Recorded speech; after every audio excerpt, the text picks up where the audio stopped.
Hello everyone, आप सुन रहे हैं खेल न्यूज टॉक विद वर्षा सिंह। आज के जो हमारे गेस्ट हैं वो एक ऐसी पर्सनालिटी है जिन्होंने एक दो नहीं बल्कि कई जगतों में अपना नाम रोशन किया। So let's welcome the most multi talented GS Patnaik ji on our show. Sir, सबसे पहले आपका स्वागत है हमारे पॉडकास्ट में।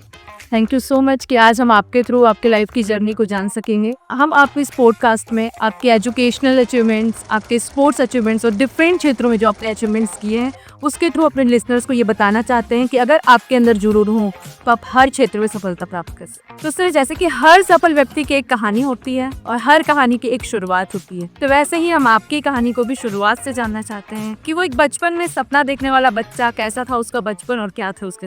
जैसे हिंदुस्तान में you talk of any person, may it be sports person, educationist, actor, singer, सबका एक अलग स्टोरी होता है, स्ट्रगल स्टोरी। वैसे मेरा भी एक स्ट्रगल स्टोरी था। ये जो पोजीशन में आने के लिए मेरे को काफ़ी संघर्ष करना पड़ा। I have to struggle like anything because I am not from a rich family. मैं एक मध्यवित्त परिवार से हूँ। मेरा पिताजी ही was a government employ, block development officer थे उड़ीसा गवर्नमेंट में। I was born in Andhra but was brought up in Orissa. और जैसे बहुत बड़ा परिवार था हमारा, जॉइंट फैमिली था, इसके कारण हम लोग को गवर्नमेंट स्कूल में उस टाइम पे हम लोग पढ़ाई करते थे। और गवर्नमेंट स्कूल का उस टाइम में हम लोग का बेंचेस भी नहीं था, हम लोग नीचे बैठ पे पढ़ाई करते थे। स्पोर्ट्स के नाम पे प्लेग्राउंड्स तो काफ़ी था बिकॉज ये was a tribal area, Koraput से मैं पढ़ाई किया हूँ। खेलने के लिए कुछ ये नहीं था, मतलब we did not have any equipments. So we used to make roll balls जिससे हॉकी खेलते थे। जो हॉकी मतलब जो हॉकी स्टिक्स के लिए हम लोग को ओडिया में बोलते हैं अमरी बाड़ी, जो उसको जो जैसे हॉकी जैसे बैंड होता है स्टिक, उसी से हम लोग खेलते थे। और हम लोग चांदा करके सेकेंड हैंड, थर्ड हैंड का फुटबॉल खरीद के, मतलब खरीद के उसको स्टिच करके उसको बार बार खेलते था, फटता था, फिर रिपेयर करता था। But we never gave up, we kept on playing. पढ़ाई में मैं इतना अच्छा नहीं था। आई वाज वीडियो का सेकेंड क्लास स्टूडेंट था, नॉट इवन फर्स्ट डिवीज़न था। तो उस टाइम पे अगर आप 60% मार्क्स आना काफ़ी मुश्किल था। सो आई समहाउ क्लियर्ड। तो डर था पास हो जाऊंगा या नहीं, पर पास हो गया था स्कूल में। बट स्लोली मेरा जो ग्राफ देखेंगे, मेरा एजुकेशनल क्वालिफिकेशन धीरे धीरे मेरा ग्राफ ऊपर बढ़ता रहा। सेकेंड डिवीजन से धीरे धीरे डिस्टिंक्शन आया, फिर फर्स्ट डिवीजन आई plain in masters in education, university topper भी रहा। तो हर चीज़ मैंने चार्ट लिया, first division, second division, third division. Not of course fail but all this things. So academically I was not that good and because we were from Odia medium school, हम लोग का इंग्लिश भी इतना अच्छा नहीं था। हम लोग की टाइम में मेट्रिकुलेशन था, तो मेट्रिकुलेशन में हम लोग का English was only one subject. हम लोग इंग्लिश बोलने भी हमको नहीं आता था बिकॉज लिमिटेड सोर्सेज था। हम लोग का एक्सपोजर के लिए हमारा कुछ भी नहीं था। एंड उस टाइम की बात करो, जब मोबाइल नहीं था, जब टीवी नहीं था, कुछ नहीं था। I am talking of 40 years before, 45 years before. उस टाइम पे we did not have any sources. So उसी में लिमिटेड सोर्सेज में हम लोग एंजॉय करते थे। And I tell, if I compare today's materialistic life with this money and everything, if I compare that life, मेरे को लगता है वो लाइफ बहुत अच्छा था। हम लोग दोस्तों के अंदर एक अच्छा यूनिटी था, एक सुकून था, फ्रेंडशिप, ह्यूमनिटी, ये सब क्या हम लोगों ने, I think I am the lucky one because I was born in that era. And हमने वो सब दोस्ती आज भी हम लोग एंजॉय कर वो दोस्ती था। मेरा पर्सनालिटी का एक हिस्सा है कि जो स्ट्रॉन्ग वाइब है मेरा, जो पर्सनालिटी का वो है, I am very much focused. मैं एक चीज़ हाथ में लेता हूँ, उस जब तक ख़त्म नहीं होता उसको पीछे पड़ जाता हूँ। मैं हटता नहीं, पीछे नहीं हटता, चाहे 10 बार गए हो फिर भी उसके पीछे पड़ दो। That is the strongest trait of my personality. तो मैं हार नहीं भागता, जो भी काम करता हूँ कंप्लीट जब तक नहीं होगा। लेकिन आज की डेट में आपने जो किया सवाल, अच्छा सवाल है कि the youngsters they very soon they get excited to start something, get tilted to start something, और अति शीघ्र जल्दी ही जैसा भी एक भी तरफ प्रॉब्लम आ गया, एक भी स्ट्रगल कुछ आ गया, वो तुरंत छोड़ देते। That is the main reason. तो पर्सनालिटी का मेरा फोकस रहना बहुत जरूरी है। Passion, you should be passionate in taking anything what you want करिए, चाहे एजुकेशन हो, चाहे स्पोर्ट्स हो, चाहे म्यूजिक हो। Unless you are passionate in taking that particular profession, you can never be successful. अगर सिर्फ मनी कमाना इंटेंशन से अगर कोई आता है कोई भी profession, he will be fail. तो मेरा गुरुजी मेरे को सिखाए थे इन table of 1 to 10 when you make any project never keep money in the number 1 position, it should be at the and in the 10th position. मैं हमेशा कभी की काम करता मैं सोचता नहीं कितना लगाना है कितना मिलना है, मैं अपना काम करते जाता हूँ, बाकी ऊपर वाले को भी छोड़ देता हूँ। जब आप दिल से काम करोगे मेहनत करोगे वो पैसा इससे ऑटोमेटिकली आ जाएगा। वही सीक्रेट है, बच्चे को ही कहना चाहता हूँ, यंगस्टर्स को कहना चाहता हूँ, never run after money. If you run after money, money उनको, if you work hard money will run after you, that is the secret of that. Sir आपने जो इतने सारे स्कूल्स अभी ओपन किए, तो आपको स्कूल्स को लेके क्या विजन है, और बचपन की आपको कोई स्कूल की ऐसी यादें जो आज भी आपको इंस्पायर करती है? हाँ, मेरे को स्कूल मैम बोलते हैं। मेरा पहला भी ये जो आपका एक इंटरव्यू होता था, जैसे मेरे को जब बिलासपुर में आए थे तो मेरा गॉड फादर राम बाबू सुनते लिया, जिसे भाई लोग बोलते थे, जैसे स्पाइडरमैन भी थे लोग, सुपरमैन बोलते हैं, काफ़ी पिक्चर्स भी, जैसे घर को स्कूल मैन बोलते थे, क्योंकि दिन रात मैं सिर्फ स्कूल ही सोचता था। मेरा 24 आवर्स सपने में भी स्कूल था, खाने में भी स्कूल था, दिन रात स्कूल स्कूल स्कूल, कुछ भी नहीं था मेरा दुनिया में। सर आपकी फैमिली क्योंकि मोस्टली गवर्नमेंट सेक्टर से ही रही है, फिर आपने ये जो जीरो से हीरो बनने का सफ़र तो आपने बता दिया, क्योंकि आप स्पोर्ट्स पर्सनैलिटी को भी बिलोंग करते हैं, तो आप अपने स्कूल में स्पोर्ट्स को लेके कितना ध्यान देते हैं और क्या बेस्ट करते हैं? मैंने जैसे बताया था शुरू में कि मेरा इंट्रोडक्शन में, मैं जब स्कूल में ट्राइबल स्कूल में पढ़ता था तब I was very much interested in sports, लेकिन हमको प्ले ग्राउंड तो था, लेकिन फिनेंशियली हम लोग लो थे। वी वेर ऑलमोस्ट, आप मान के चले पॉवर्टी लाइन में थे हम लोग, हमारे पास पैसा नहीं था एक फुटबॉल खरीदने के लिए भी, तो हम लोग चंदा लेके करते। तो that time I was school में रनिंग में बोलिए, हाई जंप में बोलिए, इवन कबड्डी में बोलिए, I was always school champion in my school days.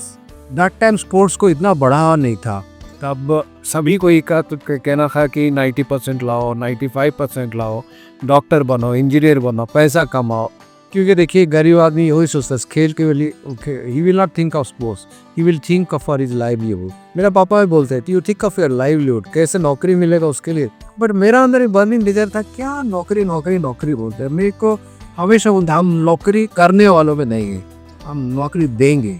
ये बचपन से मैं यही स्लोगन था, I will generate employment, why should I work, I will not work. आज भी मैं बच्चों को कहता हूँ always be A job giver, never be A job seeker. तो ये जो स्पोर्ट्स के आपने पूछे कि अभी चेंज हो गया, अभी sports is as good as academics. पहले हमारे टाइम में था 80% academics, 20% hardly, even less than 20% was sports. But today if you see it is 50-50%. If you are good in sports, there is a saying, a sound mind in a sound body. एक बच्चा अब देखे हम लोग के school के अंदर देखते बच्चे खाते पीते होते मोटा होते रहते, obesity हो जाता है, और they don't come out of the houses, they are not exposed to sun, right, sunrise, sunset, anything.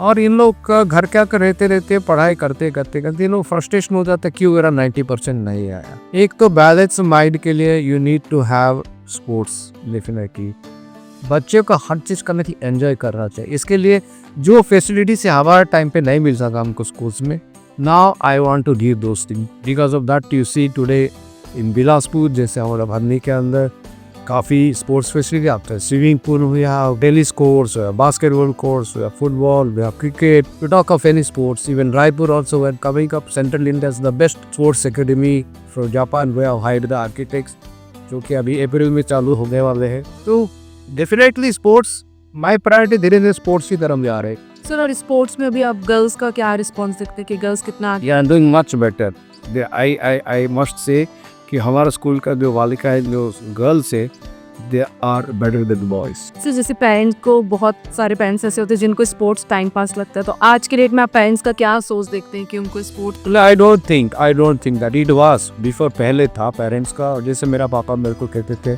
Sports में क्या रखा है, हमेशा पढ़ाई कर, लेकिन अभी वो सोच बदल गया, क्योंकि अभी इतना स्पोर्ट्स कोटा, फॉर एग्जाम्पल अभी खेलो इंडिया के अंदर जो बच्चे कोई भी आइटम में जो बच्चे फर्स्ट सेकंड थर्ड प्राइजेस, उनके government job is definitely government is going to give the job. Sports quota भी हो गया, lot of money has been invested by the central government fortunately in India. Today of course we can not compare with China, but still we are our budget is quite high if you compare with that of other countries of Asian countries. Indian sports budget is quite high. तो आई am sure अभी sports के लिए जो आगे India के लिए बहुत ही अच्छा स्कोप है। गवर्नमेंट का भी काफ़ी स्कीम्स है। कल ही मैं कुछ से बात कर रहा था, government is providing free land, free facilities for the development of sports on this scheme, and ये आगे अच्छा होगा। सर जैसे अभी एट प्रेजेंट आप एथलेटिक्स फेडरेशन ऑफ इंडिया के सिंगर जॉइंट सेक्रेटरी हैं, तो उसको थोड़ा सा ओवरव्यू बताएंगे प्लीज़। मैंने पहले well I became the senior joint secretary of athletic federation of India. ये इलेक्शन से होता है, चंडीगढ़ में इलेक्शंस हुआ था, इलेक्शंस में कंटेस्ट करना पड़ता है। तो I think I am the only guy from Chhattisgarh and Odisha this part who is representing in athletic federation of India. उससे पहले मैं पिछले 2 साल पहले I was the vice president of the country. उससे now also I am the president of Odisha athletic association also. तो हम लोग का रिस्पॉन्सिबिलिटी काफ़ी आ गया, because I am the core committee member in athletic federation of India. So I have lots of responsibilities in choosing students, finding out talents, और काम कर रहे हैं हम लोग। सर आपके हिसाब से इंडिया के एथलीट्स के लिए सबसे ज़्यादा इम्प्रूवमेंट किस एरिया में होना चाहिए, लाइक ट्रेनिंग में, न्यूट्रिशन, मेंटल कोचिंग, या फिर इंफ्रास्ट्रक्चर पे? हमारे जितना सा होगा हर चीज़ में डेवलपमेंट होना चाहिए। देखिए पेरिस ओलंपिक्स में the problem is that the guys those were performing very good, वो क्यों नहीं कर पाए? Because they are not able to take the pressure, public pressure नहीं ले पा रहे। वो ऑर्डिनरी फील्ड में जाके ऐसा करते, और जब जाते, जब लोग लाखों लोग खड़े हो जाते तो दे गेट डिस्टर्ब। तो इनके लिए मेंटल ट्रेनिंग बहुत ज़रूरी है, इनको साइकोलॉजिकल इम्पैक्ट के लिए डॉक्टर्स की बहुत ज़रूरत है, काउंसलिंग की बहुत ज़रूरी है, that is very very important. Training के लिए देखिए हम लोग ने काफ़ी पैसा स्पेंड भी कर रहे हैं। जैसे हमारा जितना भी एथलेटिक्स हम लोग गए थे ओलंपिक्स या अभी रिसेंटली जापान वर्ल्ड एथलेटिक्स जो हुआ, इन लोग का हम लोग स्पाला बिजनेस, पोलैंड में एक स्पाला है जहाँ इनको ट्रेनिंग दिया जाता है। एंड गवर्नमेंट हैज स्पेंड पर sports player 1 crore, the government of India minimum they have spend the money on each and every player. So infrastructure की बात कीजिए, देखिए अभी हर जगह पे स्टेडियम हो गया। पहले स्टेडियम मतलब एंटायर स्टेट में एक ही स्टेडियम होगा है, पर अभी forget about district level, block level पे भी स्टेडियम्स आ गया। क्रिकेट तो आप देखिए हर तरफ क्रिकेट है, बच्चे खेलते सब कुछ कर। People are getting involve more and more into the sports. Sir आपके एक्सपीरियंस से कोई इंस्पायरिंग स्टोरी या एग्जांपल शेयर करें जिसमें एएफआई का योगदान एथलीट के करियर को चेंज कर पाया? नीरज चोपड़ा खुद को मालूम नहीं था, he was good in throwing the javelin. वो ऐसे गया था स्पोर्ट्स, शाम को दौड़ने गया था, देखा कोने में बच्चे जैवलिन थ्रो कर दे, टाइम पास करने के लिए चला गया। नीरज चोपड़ा क्या करे जैवलिन, ये बोला मैं ट्राई करूँ क्या? इन्होंने ट्राई किया, जब ट्राई किया तब पता चला ही वाज द बेस्ट। उसके बाद कोचिंग और रेस्ट इज हिस्ट्री। तो अभी तक काफ़ी लोगों को उनको मालूम है उनका टैलेंट क्या है। हमारा बस्तर में पिछले साल 2 लड़कियां थी, गरीब लड़कियां, उनको टिकट भी नहीं, पैसा भी नहीं था टिकट करके सुकुमा एरिया किचन से वो लोग आए, उनको जगदलपुर लगाने के लिए पैसा नहीं था। ये लोग साइकिल चला के कैसे मुश्किल से आके पहुंचे, और जब ये लोग आए इन्होंने नेशनल रिकॉर्ड तोड़ दिया। बैंगलोर गए तो पता चला कि that the best 2 girls, 4 girls. So talent is everywhere in our country. We have to now train them, motivate them, council them, उनका अच्छा इंफ्रा देके अगर वो ट्रेन करेंगे डेफिनेटली इन लोग ओलंपिक्स में 1-2 मेडल्स लेके डेफिनेटली इनका। सर आप पेरिस ओलंपिक में सीनियर मैनेजर थे टीम के, तो ये अपॉर्चुनिटी आपको कैसे मिली? मैंने बोला ना होते होते हो गया सब कुछ, मेरा जो हो रहा है आज ये मेंबर बन गया। सर नीरज चोपड़ा और जो उनकी टीम की प्रिपरेशन थी उसके पीछे आपका क्या योगदान था, क्या सपोर्ट था? So the credit goes to Lalit Bharot ji, जिन्होंने नीरज चोपड़ा को ट्रेनिंग के लिए प्रोत्साहन दिया, फिनेंशियल सपोर्ट किया, ये सब उन्हीं का देन है। सर जब भारत ने 6 मेडल जीते थे उस टाइम पे ओलंपिक में, तो आपने कैसे सेलिब्रेट किया? सेल्फी लेके, डांस करके, whatever? Also, we were not quite happy with the medals. 6 medals was compared to our country, it was not that good. But yes, अच्छा लगा जब मेरे को याद है जब नीरज ने मेडल लेके आया दौड़ के, मैं I was the first person to meet him in the stadium. हम सामने बैठा था, हमने हैंडशेक किया। इट वॉज जस्ट लाइक वो पेट्रियटिज्म सब आता है। इट वॉज इलेक्ट्रीफाइंग स्टेडियम जो होता है ओलंपिक्स का, और इंडिया की चारों तरफ लगता है नेशनल फ्लैग दिखता है, इंडिया का गाना बजता है, पूरा एंटायर वर्ल्ड वॉच करता है। That can not be explain, it can only B experience. Sir अगर आपको पेरिस ओलंपिक में किसी एक एथलीट के साथ ट्रेनिंग करने का मौका मिले तो आप किसको चूज करें? I was a runner in my school days. Definitely, I would love to be a part of that particular team to get the prize. Sir आपको लगता है कि नेक्स्ट ओलंपिक में कौन सा इंडियन स्पोर्ट्स सरप्राइज कर सकता है पूरी दुनिया? तो we cannot say कि एक particular event से इंडियन एथलेटिक्स की मैं बात कर रहा हूँ कि they will bring it. But yeah, I'm sure next Olympics हमारा जो रिले रेस होगा, gold medal is definite for our country. This is for sure. Sir जब मुझे पता चला कि आपका पॉडकास्ट करना और जब मैंने आपके बारे में रिसर्च किया तो मैं कंफ्यूज हो गई कि मैं कहाँ से क्वेश्चन उठूँ. ये इतने मल्टी टैलेंटेड पर्सन है, क्योंकि आपकी रुचि सिंगिंग में भी है, एक्टिंग में भी है.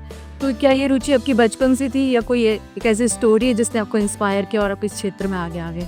आई was a bathroom singer. I was not singing by college days. तो I was having affinity for music.